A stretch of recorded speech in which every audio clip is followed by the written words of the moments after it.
Assalamu alaikum wa rahmatullahi wa barakatuh. Jama'a, mun dawo wani class da zamu yi akan Excel, wanda zamu yi akan income and expenditure analysis. Wani zai ta mamaki income and expenditure analysis. So shi income and expenditure analysis na san abin da yasa muke yin guntun theory haka kafin practical.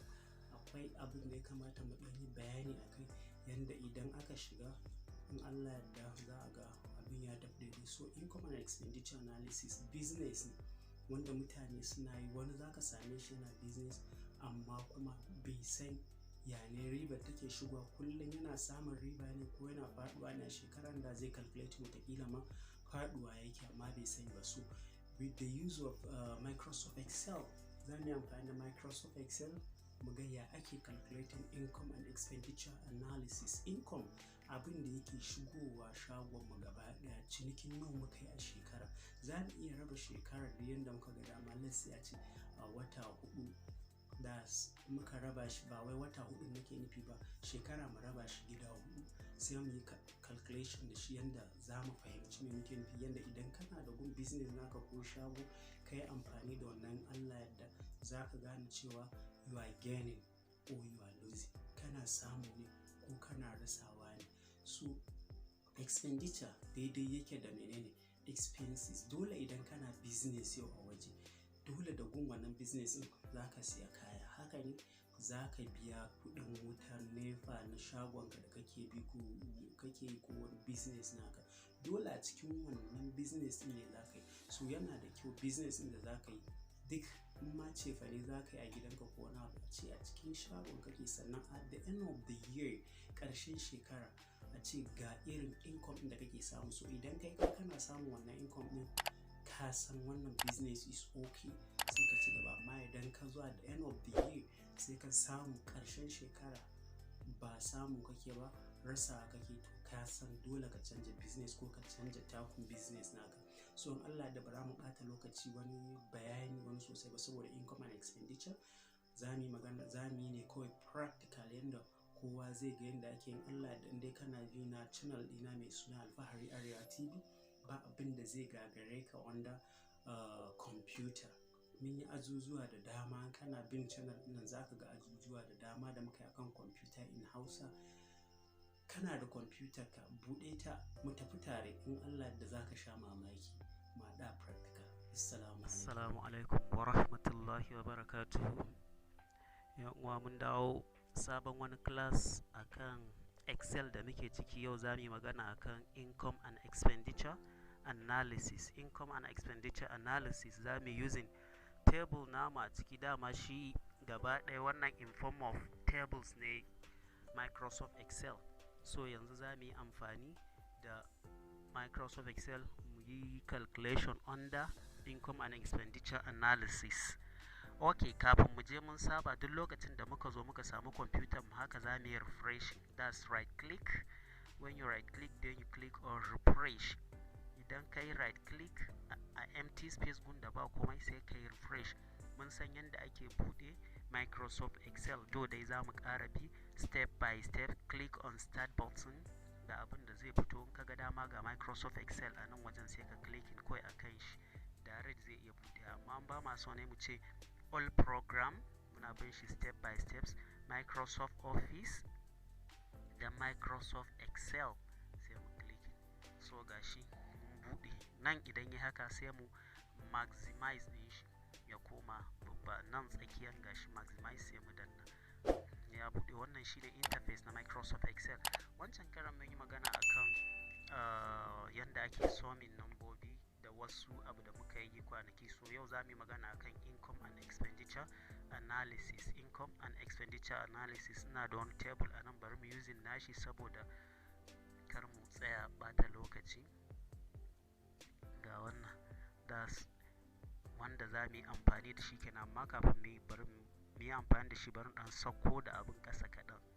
Na san wani yana kallo zai ce bari ya ga ya ake sako da shi. Za ka highlighting ne duka. In ka highlighting duka abinka, gashi na highlighting, sai mu danna control X.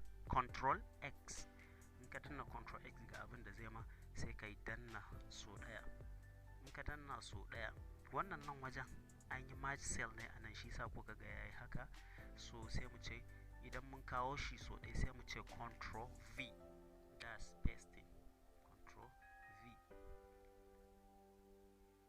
Mun ga ya matso mana da shi, ga shi. So a saman nan za mu iya rubuta income and expenditure analysis, amma kafin mu rubuta ya kamata mu highlighting gun da za mu rubuta. Das muka clicking a nan cell ɗin, mun clicking sai mu danna shift, in muka danna shift da right arrow ko soki haka, gashi muna gani, yawwa mu bar shi haka. Nan ga match and center, gashi nan anan mun gani match and center, sai mu clicking yayi, kawai sai mu fara rubutun da zai appearing. So za mu rubuta income and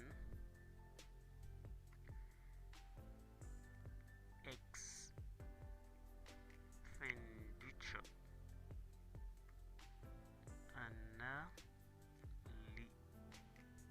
analysis.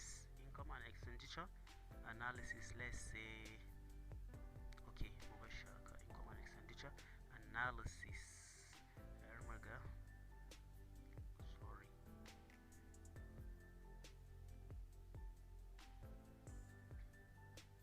Za mu highlighting ɗin rubutu sai mu ƙara ma, ko ba mu highlighting ba muka taɓa shi haka, za mu zo nan mu ce font size ɗinmu, gashi mun ga yana girma, gashi.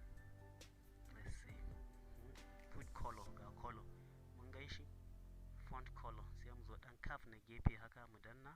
Let's say mu zaɓi, let's say blue, mun sa blue. So this is income and expenditure analysis. Wannan ma mu coloring nashi,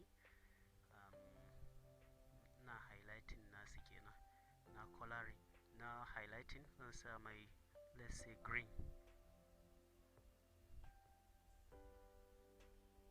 Na sa mai green. Total ɗin mu fa da shi da yearly total, shi kuma bari mu ga, mu sa mai rate. Muke to mu bar shi haka. So wannan income and expenditure analysis, in muka duba ga net sale namu a nan, wannan shine net sale namu.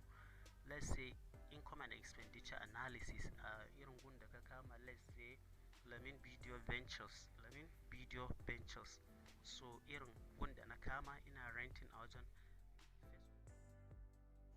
Okay, let's say that ce an biya wannan into 4 ɗin nan da na sa, da shine income ɗinmu, let's say a shekara. Wannan example ne na raba shi a shekara, ce kwata ne, gashi nan wannan kuɗin ga nashi, wannan ga nashi, wannan ga nashi. So kowanne das wayannan kuɗaɗen su ne income ɗina, in aka haɗa su ne na shekara gaba ɗaya.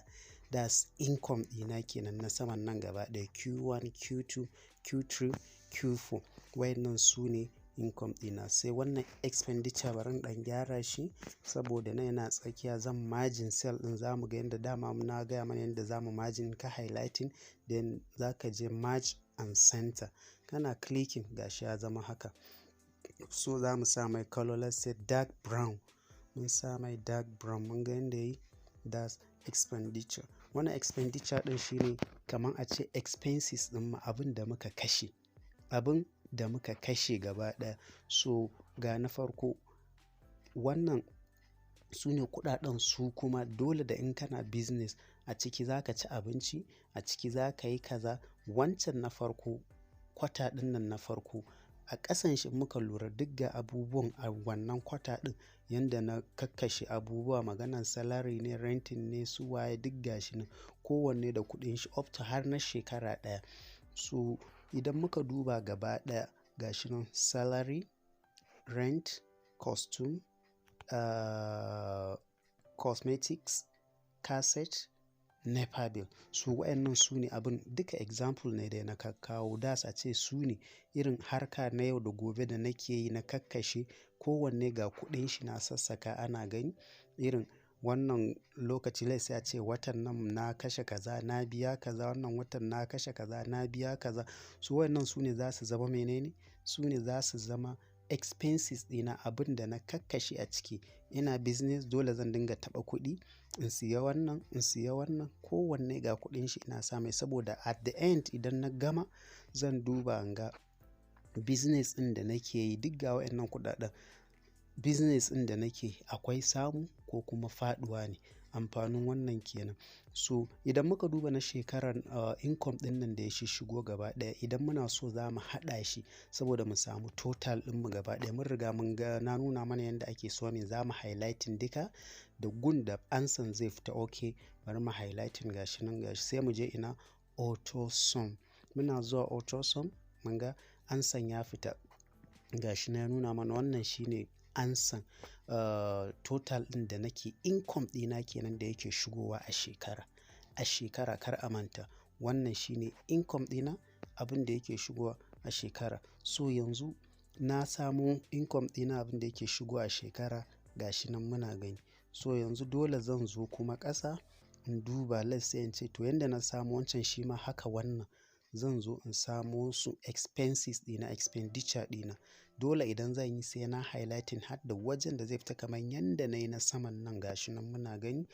So zan zo in highlighting nashi, wancan shine income, kar mu manta wancan income kenan, abin da a shekara muka samu a shago. So yanzu abin da zan yi, zan zo ƙasa, idan na zo ƙasa zan highlighting gashi, na highlighting har da gun, sai in je auto sum gashi ya mun calculating kenan. Duka wannan shine calculation ɗin da ya kamata ya yi gaba ɗaya. Okay, haka gashi nan muna gani yanzu wannan calculation ɗin na gaba ɗaya kenan. Yanzu za mu haɗa shi kuma nan saman saboda mu samu total expenses namu, sai mu highlighting shi ma zuwa ƙasa, sai mu ce auto sum, don idan muka auto sum zai fita gashi nan. Okay, wannan shine total expenses namu kenan, za mu sa total a nan so that ya abin nan ko ba ka ba. Yanzu ga total expenses namu, duka waɗannan kuɗaɗen da na haɗa su ga abin da na samu, wannan shine total expenses. Sannan dole yanzu za mu gani gaining muke yi ko kuma muna losing ne. Dan idan muna losing to bara mu sai mu ɗauko wannan total ɗinmu, income ɗinmu kenan gaba ɗaya gashi nan, income ɗinmu na wannan shekara gaba ɗaya ga kuɗin da muka samu, sannan ga total abin da muka kashe shi ma na shekara gaba ɗaya. Bari in sa mai color, na sa mai wannan kalan. Okay, wannan kuma shi ma bari mu sa mai color mu gani saboda ɗan abin nan brown. Okay, bolding nashi saboda ɗan ƙara fitowa da kyau. Okay, wannan shine total ɗin. So yanzu muna nema mu ga muna samu ne ko kuma muna rashi ne. In muna samu za mu ci gaba da business samu, in ba ma samu daga nan zai nuna mana to fa wannan business da muke yi rashi ne, kullum faduwa muke, saboda bai kamata kana business a ce kuma kana faduwa ko kana samu kai baka sani ba. Yanzu wannan total din zamu ce minus wannan expenses din, that's total expenditure din. Idan muka yi ya bamu ansa sai mu gani, in samu ne zamu duba gashi total abin mu zamu ce total din mu is menene F4 ba, to da me zamu fara, zamu ce equals to, muka ce equals to yanda ake summing din mu sai mu ce sum open brackets, muna tafe kamar da yanda da muka saba yin wancan din. Wannan in za mu yi abin, in muka yi open bracket sai mu sa cell address namu. Cell address shine menene F4, gashi nan column din is F, sannan row din is 4, shi sa na sa F4 minus, ga minus din nan nasa, sai menene total din mu shi ma yana under F, sannan F mene 12 gashi, sai mu ce F12. Muka sa F12 gashi nan mun gani ya sa green, sai mu closing bracket. Muka closing bracket sai mu danna enter. So wannan shine total din abin da yake saura. So muna da 30,510, that's abin da muke da shi kenan na riban mu da muke samu. So tun da muka ga ai muna samun riba, that's business, za mu ci gaba. Wannan shine yadda ake duba income and expenditure analysis, that's wannan shine ko a shekara za mu ciyar da koma me, za mu yi cefanen gidanmu, za mu yi me, wannan shi ne dai ribanmu, das za mu iya ci gaba da aikinmu, das ba faɗuwa kenan. Wannan shi ne yanda ake duba ga su net sale namu, wannan income namu kenan, wa'annan da aka abin nan gashi nan daga Q1, Q2, Q3, Q4. Wannan example kawai nake bayarwa, muka haɗa shi duka shine muka samu menene ga kuɗin da muka samu a nan, then na total kenan. Haka shi ma expenses gaba ɗayan shi idan muka har haɗa gaba ɗaya muka haɗa shi ma ga total expenses ɗin abin da muka kakkashe, abin da muka ci a cikin shagon. Dole muna yi za mu dinga kashe-kashe, za mu siya wannan mu siya wancan, so wayannan duk abin da ake ana so ka dinga recording gaba ɗaya. In ka gama recording, wannan shine total ɗin da muka samu gashi nan, shi kuma na abin da muke kashewa a shekara a wannan shagon. Wannan kuma income ne wanda yake shigowa gaba ɗaya na wannan shagon. So idan muka ce income minus expenditure shine zai ba mu wannan. Ina fatan mun fahimta. Bari mu sa mai color shi ma. Okay, to that's mu bolding nashi saboda ya ɗan ƙara ƙiba. So idan ka kalli calculation ɗin nan ka san wannan ya tafi da business yanda idan har yau kana business naka akwai samu, akwai riba, to za ka dinga samun riba. In babu riba kai kanka ba sai an ce ma a'a kar ka yi ba, kai kanka ka sani. Dan yanzu abin da yake faruwa da za ka samu mutum yana business ne amma kuma faduwa yake at the end, shi bai ma sani ba. Kullum sai ga shago ko kuma gun business naka yana ci ba, yana ci ba, baka calculating din income naka da expenditure naka, shi yasa. So ina ga wannan shine karshen class din mu, sai mun ƙara don Allah yadda za mu yi menene grade calculation. Kada ya manta